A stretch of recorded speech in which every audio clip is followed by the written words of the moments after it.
mpaka kufika hapo tutakuwa tumemaliza kuliainisha kiuchache jina la nini la ahlus sunnati wal jamaa.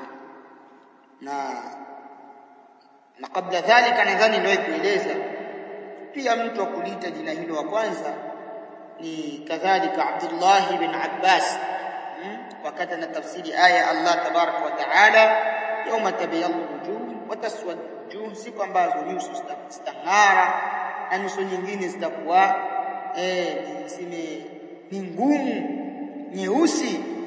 Akameleza nyuso ambazo zitang'ara siku hiyo ni nyuso za sunna wal jamaa, na kadhalika nyuso ambazo zitakuwa na nini, zitakuwa ni ngumu nyeusi ni nyuso za ahlul bid'ah. Kwa ala kulli hali si jambo la kusema labda limezuliwa, la, jambo lipo katika uhakika wake.